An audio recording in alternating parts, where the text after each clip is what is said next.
neurológicos, el doctor Eduardo Justiniani, un médico argentino, clínicos evidentes, útiles y precisos, pero que paradójicamente pues desconocemos muchos de ellos como médicos en formación, ¿no? Pero pues es bastante clínica la neurología, está bastante interesante. Como calentamiento, esta es la pintura de Ginebra de Vinci, fue pintada por Leonardo da Vinci, de sus primeras pinturas. Él tenía 21 años y esta está en el Museo de Arte Nacional de Washington. Es la única obra de Leonardo da Vinci que podemos ver en este continente, pues todas las demás están en Europa. Usó diferentes técnicas como veladura para dar un relieve no uniforme a la pintura y una técnica de esfumato para dar profundidad, sobre todo a la cara de la persona que retrató. Ginebra de Vinci pues vivió en Florencia de 1458 a 1516. La fotografía se hizo cuando ella tenía 17 años. Era una aristócrata de gran influencia cultural en Florencia y se sabe de ella que tuvo una enfermedad grave, crónica, que requirió atención médica toda su vida hasta que falleció a los 58 años de edad. En la pintura pues se hace una alusión a su nombre a la hora de pintar el enebro, que el fruto que da es la ginebra, que pues también se usa para bebidas que están con alcohol, ¿no? En la parte posterior de la pintura pues se observa esta imagen con la frase de Virben, forma decorar, que traducido en latín quiere decir la belleza adorna la virtud. Entonces no es necesario ser bonito, ¿no? También hay que ser virtuoso. En este se ve un emblema con una rama de laurel y otro de palma con un enebro en el centro. La palma pues simboliza la pureza y el laurel la cultura. Estos elementos forman la insignia de Bernardo Bembo, otro funcionario del gobierno de Florencia, en los que se dice que tenía, pues que era un amor platónico entre ellos, ¿no? Hay poemas que se enviaban el uno al otro, a pesar de que ella estaba casada con un banquero, nunca prosperaban económicamente por el costo de la enfermedad crónica que ella padecía, pero pues ella tenía un idilio al menos por escrito, ¿no? Qué escándalo. Y a la valoración con láser de la parte de atrás se ve la frase virtud y honor, que era el emblema de este personaje. Por lo que se piensa, pues Leonardo siempre fue muy inteligente, ¿no? Le cobró al esposo y le cobró al ganado la pintura, ¿no? Diagnóstico.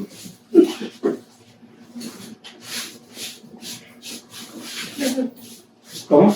Pues todos los que no saben qué tema sigue. Bueno, pero ¿cómo lo justifican? ¿Le ven algo a la pintura? Los ojitos, ¿qué más? Por si no hubieran sabido qué clase seguía, pues hubiera estado un poquito más interesante. Pues ahí se ve, ¿no? Una ptosis palpebral incompleta, de predominio izquierdo, ¿no? Vemos el grosor del párpado caído, pues está de los dos lados, ¿no? Pero creo que es más evidente del lado izquierdo. Otro, pues una sonrisa vertical, una fase miasténica, aplanada. A lo mejor no era tanto que a Leonardo le gustara pintar personas inexpresivas, como la Mona Lisa. Ella sí tenía una probable enfermedad que le condicionaba pues tener ese rostro. Y aquí vemos, bueno, aparte de lo que mencionaban ahorita, pues se ve bastante pálida, no sé si en realidad era tan blanca o no le daba el sol. Y aquí vemos ausencia de vello en la ceja izquierda, ¿no? Que es conocido como el signo de la reina Ana. Vamos a ver con qué se relaciona. Entonces, los principales hallazgos clínicos que se encuentran en esta pintura es la ptosis palpebral bilateral asimétrica de predominio izquierdo, una fase masténica de aspecto apático, indiferente y lánguido, y una sonrisa aplanado vertical. Estos datos pues sugieren una enfermedad de la unión neuromuscular, específicamente pues la miastenia gravis, ¿no? Que es el tema de hoy. Se sabe, como les mencionaba, que ella tuvo una enfermedad crónica y grave que requirió atención médica durante toda su vida. Se pintó cuando ella tenía 17 años, que en las formas más infantiles o asociadas a timoma pues suele ser la edad de presentación. Pues es una enfermedad ya especulando, más frecuente en mujeres, coincide con el grupo etario y con la edad de la presentación en la segunda década de la vida. Vemos afección de los músculos extraoculares y del párpado y de músculos faciales. Correspondería a una miastenia gravis generalizada, según la escala de Osserman, y un diagnóstico diferencial que algunos otros que han evaluado la pintura piensan que se trata de una oftalmoplegia externa progresiva crónica, aunque no explica tanto las manifestaciones de la expresión facial. Y pues ahí vemos, ¿no? Al menos sabemos que es una miastenia generalizada, no sabemos qué tan grave o qué tanto haya comprometido músculos extraoculares y extrafaciales, como los del cuello, respiración o extremidades. La palidez cutánea de tipo albastrina, también especulando, pues podría ser un signo clínico de anemia clásica, que suele verse asociada con timoma y a su vez pues con miastenia gravis. Y la alopecia de la cola de la ceja izquierda, que es el signo de la reina Ana, es una manifestación típica de hipotiroidismo. El más común pues va a ser de origen autoinmune, la tiroiditis de Hashimoto, que esta es la principal enfermedad autoinmunitaria concomitante en la miastenia grave, ¿no? Entonces, bueno, eso fue como el calentamiento. El tema de hoy pues es la crisis miasténica en sí, no tanto la miastenia gravis. Sin embargo, vamos a empezar con las generalidades de la enfermedad y ya propiamente pues de la crisis miasténica, ¿no? Es una enfermedad autoinmune, se da por la presencia de autoanticuerpos del receptor ACH, de los nicotínicos, en la placa neuromuscular a nivel postsináptico. Esta ocupación de los anticuerpos pues va a generar que los impulsos nerviosos no se generen con la suficiente latencia para producir los movimientos. Se va a caracterizar por una debilidad que va a ser fatigable y fluctuante, va a aumentar con el ejercicio y con el transcurso del día, y tiene una presentación heterogénea. Va a ser una debilidad muscular generalizada, trastornos de la musculatura vulvar, ocular, o pueden estar presentes todas, ¿no? Del cuadro de enfermedad, que pues puede ser muy variable, desde casos leves, moderados, severos, exacerbaciones o crisis miasténica. La crisis miasténica pues va a ser la expresión más grave y es potencialmente mortal, ¿no? En cuanto a la epidemiología, pues se estima una prevalencia de 20 por cada 100.000 habitantes en Estados Unidos. El predominio tiene una incidencia bimodal, ¿no? Va a ser en mujeres más frecuente en menores de 40 años y en hombres va a ser más frecuente cuando son mayores de 50 años. La presentación infantil pues va a ser poco común en países del occidente, sin embargo es frecuente en países asiáticos. Como siempre, pues en México hay realmente poca epidemiología. Encontré una serie sobre todo de crisis miasténica del 2008, que es de aquí del Centro Médico de Occidente, y esta que es un poquito más completa, que es del centro del país, pero se basa en ingresos hospitalarios, ¿no? Todos los pacientes incluidos aquí pues estuvieron ingresados ya sea para un protocolo diagnóstico, para el tratamiento de una exacerbación miasténica o bien para el tratamiento de una crisis miasténica. En adultos, en el año 2010 hubo 5.314.132 egresos. De estos, 587 pues, fueron asociados a miastenia grave, ¿no?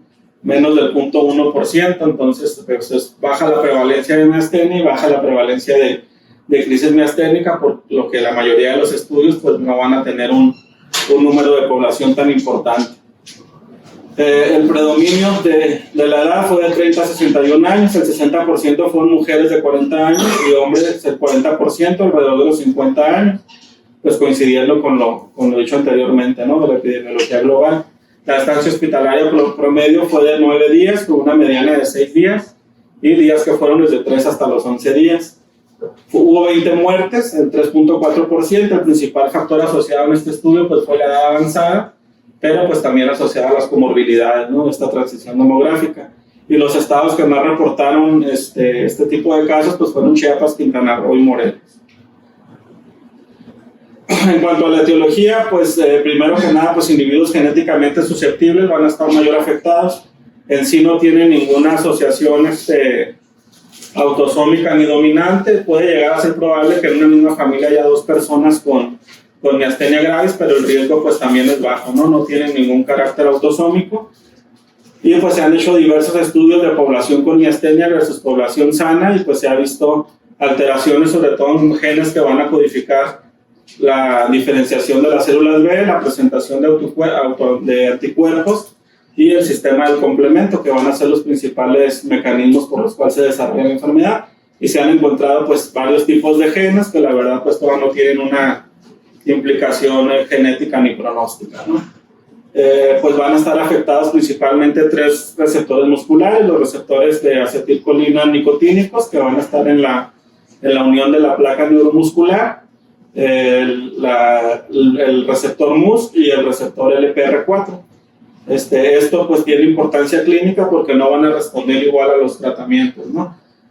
Por ejemplo, cuando es nada más por una alteración del receptor de la ACH, a veces los inhibidores de la colinesterasa pues pueden tener un buen funcionamiento, no así cuando se trata del MUSC y de la LPR4, que van a formar un complejo de membrana, pero esto lo que va a causar es que haya menor expresión de los anticuerpos ACH, entonces no va a ser el problema, pues va a haber acetilcolina suficiente, pero no van a estar expresados los receptores.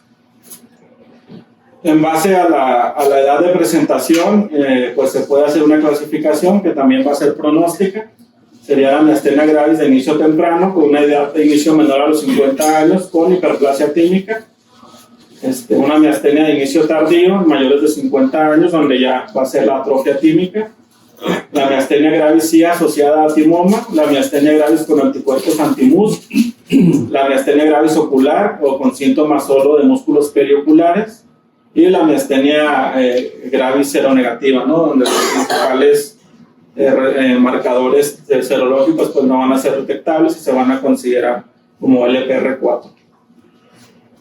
Esta es un esquema de la unión neuromuscular. Ya sabemos que a nivel presináptico pues se van a formar las vesículas de acetilcolina y estas van a ser liberadas en la hendidura sináptica.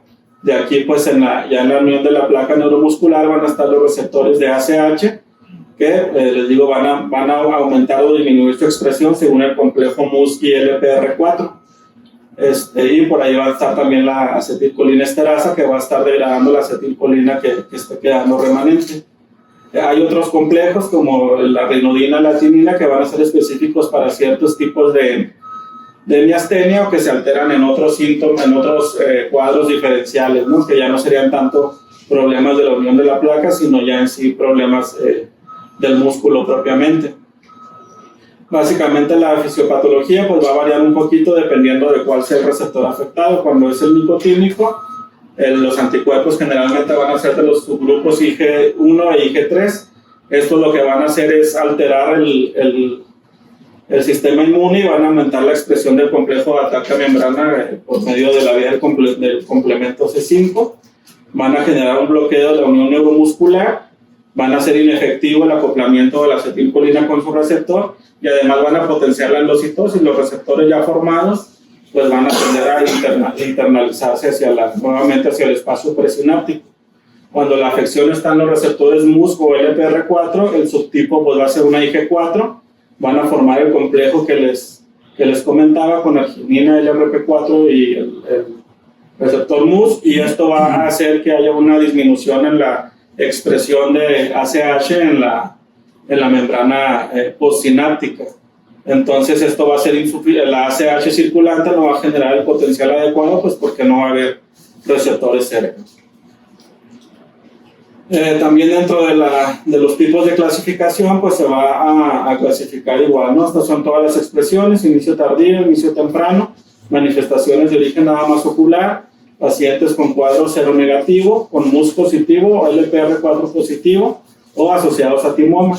Y además coexisten condiciones diversas en casi todos los pacientes con disnea, otros trastornos de autoinmunidad, el timoma, otros desórdenes generados por otras terapias para otras enfermedades, y pues igual, ¿no? Como va avanzando hacia la cronicidad y hacia el aumento de la enfermedad, pues sobre todo enfermedades cardíacas o otro tipo de enfermedades metabólicas. La clasificación que veíamos ahorita, ya un poquito más detallada, pues incluye 5 grupos. El grupo 1 es cualquier debilidad de los músculos oculares sin ninguna afección de los otros cadenas de músculos, ¿no? Las principales afecciones, pues las vemos ahí, va a ser a nivel ocular, a nivel vulvar, a nivel de los músculos respiratorios, a nivel de los músculos axiales, que son en los que se recarga el movimiento, o a nivel de los músculos de las extremidades. Ya en una clase 2, pues puede haber una afección ocular de diferente grado, pero ya va a haber una debilidad leve, perdón, ahí por la vez, se me fue, de los otros músculos. La 2A pues tenía una debilidad predominante de los músculos de las extremidades o axiales. y va a haber una afección en menor medida de los orofaringeos. La 2B pues va a ser lo contrario, va a haber una manifestación más importante de los músculos vulvares y respiratorios y puede o no haber alteración en las extremidades dorsales. La 3 y 4 pues ya sería lo mismo, ¿no? Nada más va cambiando de moderado a severo, uno con mayor predominio de axiales y extremidades y otro con mayor predominio de vulvares y respiratorios. En la 4B, donde el predominio va a ser de músculos orofaringeos o respiratorios, incluso se puede ya llegar a considerar con el simple hecho de que el paciente requiera una sonda para la alimentación. Y en la clase 5 pues sería ya un paciente bajo ventilación mecánica, exceptuando a los que se llegan a ventilar por algún procedimiento de Roxima, ¿no? Pero pues básicamente así se describe la clasificación en cuanto a la gravedad y la afección de la miastenia gravis. Para el diagnóstico, pues como lo veíamos un poquito en el retrato, pues básicamente es clínico, hay que evidenciar la debilidad y evidenciar que sea fatigable. Ahorita que lo veamos en la escala de puntuación de síntomas de la miastenia gravis, vamos a ver cómo podemos evidenciar esa fatigabilidad. Y lo demás pues van a ser las pruebas serológicas, que pues sí van a ser muy importantes, sobre todo pues cuando abordemos a un paciente, en este caso con una crisis miasténica de primera vez. Toda debilidad vulvar o respiratoria pues se incluye dentro de los diagnósticos diferenciales que se trata de una miastenia gravis. Los anticuerpos ACH pues son bastante específicos para cuando los hallazgos clínicos son clásicos, van a estar presentes en el 80% de las miastenias generalizadas. Sin embargo, nada más vamos a encontrar positivo en el 50% de cuando es un trastorno ocular puro, que va a ser a lo mejor la más difícil de objetivar por una prueba complementaria. Va a haber muy pocos casos esporádicos, menos del 3%, donde esté positivo el ACH y el antimus, y el antimus por sí solo va a estar presente del 5 al 10% de los casos. Hasta un 3 a un 10% van a ser seronegativos y se va a asociar con la presencia de alteraciones en LPR4. Y el antimus tiene utilidad clínica también porque es el marcador más específico para la presencia de timoma, ¿no? Paciente joven con miastenia gravis, con mus positivo, ACH negativo, pues es muy probable que la causa vaya a ser por un timoma. Las pruebas electrofisiológicas, estas van a tomar mucha importancia, sobre todo para cuando la afección extraocular está presente. Si no, pues va a ser un poquito más difícil de evidenciar. Son bastante sensibles. Lo primero pues sería hacer un estudio de conducción nerviosa, ¿no? Para ver que no haya una alteración del nervio y en realidad pues la placa neuromuscular no va a salir afectada, pero porque no hay un buen impulso. Las dos pruebas que se hacen es la estimulación nerviosa repetitiva, RNS. Esta se trata de estimular repetidamente con 2 a 3 hercios las fibras musculares, y esto va a ir generando agotamiento de la acetilcolina. Va a generar un potencial sináptico excitatorio bajo. Si hay una diferencia a la hora de estimular entre el primero y el quinto estímulo del 10%, pues sería bastante sensible para el diagnóstico de miastenia gravis.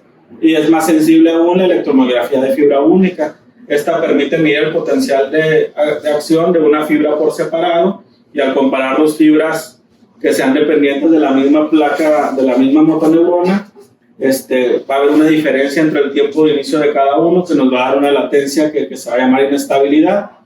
Esta pues desde luego va a estar bastante aumentada por la transmisión reducida de la placa neuromuscular de la miastenia gravis. Como les mencionaba, pues va a ser el más sensible. Cuando la manifestación es solo ocular, pues las pruebas electrofisiológicas no van a ser concluyentes. Tenemos algunas alternativas como la prueba de hidrofonio o Tempsilon. Este es un inhibidor de la acetilcolinesterasa de acción corta. La manifestación o la respuesta la vamos a ver alrededor de los 30 a 45 minutos y el efecto puede durar de 5 a 10 minutos. Esto lo que va a hacer es aumentar la disponibilidad de la acetilcolina en la unión neuromuscular. Se da por administración intravenosa y vamos a buscar una mejoría brusca en lactosis o en la diplopía. Tiene una sensibilidad pues bastante variante según las series, desde el 71 al 95%. Cuando está contraindicado, no tenemos acceso a este tratamiento, pues la prueba clásica de la prueba de hielo. Esta consiste en colocar hielo, una bolsa de hielo durante 2 a 5 minutos y luego valorar cualquier mejoría, sobre todo en lactosis. Y pues digo, nada más para hacer las pruebas pues en los músculos oculares, ¿no? No tiene sensibilidad para músculos extraoculares. Otros diagnósticos en general para la miastenia grave, sobre todo al inicio del protocolo, pues serían pruebas de imagen, ya sea mediante tomografía o una resonancia magnética, pues evidenciar la presencia de un timoma, o como diferencial de otros trastornos, ¿no? Que pudieran afectarnos, sobre todo